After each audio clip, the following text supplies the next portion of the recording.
Helmet bank అని చెప్పేసి శ్రీకాకుళంలో ఏంటంటే అసలు హెల్మెట్ యూసేజే లేదు సార్. మనకి లాస్ట్ 5 years యాక్సిడెంట్ డేటా చూసినప్పుడు ఆల్మోస్ట్ 62% వచ్చి బైక్ విక్టిమ్సే ఉన్నారు సార్. అందుకని ఏం చేస్తున్నామంటే మనం పోలీస్ వైపు నుంచి వాళ్ళకి ఒక 2 days 3 days లోన్గా ఇస్తున్నాం sir helmet.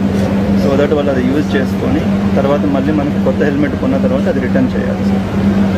Now I got to do one thing to start element Uberization. Uberization. ఇక్కడ నుంచి ఇస్తాడు అక్కడి ఇచ్చేసి వెళ్ళిపోతాడు. ఇంకో ముందు అది అలవాటు చేయాలి. ఎక్కువ ఉండడం వల్ల సార్ అస్సలు వాడేవాళ్ళు కాదు సార్. మనం ట్రై చేస్తాం, లేరు వాడట్లేదు కాబట్టి ఇది స్టార్ట్ చేస్తాం. షాపులు పెట్టేసి ముందు ఊబరైజేషన్ పెట్టండి. ఈ పాయింట్ తర్వాత నెక్స్ట్ నర్సనపేటకి, శ్రీకాకుళంకి, నర్సనపేటకి, పలాసకల్ పెట్టండి. అది వర్కౌట్ చేసి చూద్దాం. ఆ తర్వాత హ్యాబిట్ అయిపోతుంది.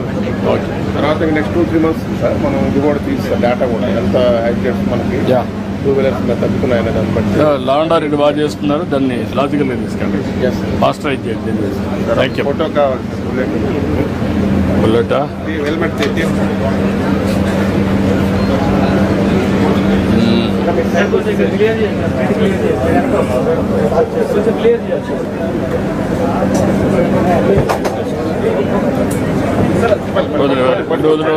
మీరు చిన్నప్పుడు నడిపిందేలేండి.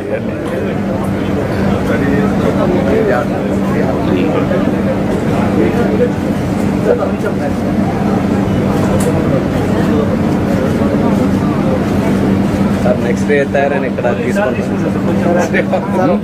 నెక్స్ట్ మ్యానుఫ్యాక్చరింగ్ శ్రీకాకుళం తీసుకుంటాం. అన్ని అడ్డలు మీరు కంప్లీట్ చేస్తే కదా.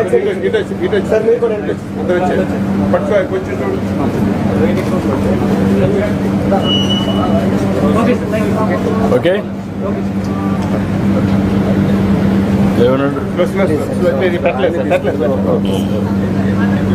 కొద్ది స్టాండ్ రెడీ.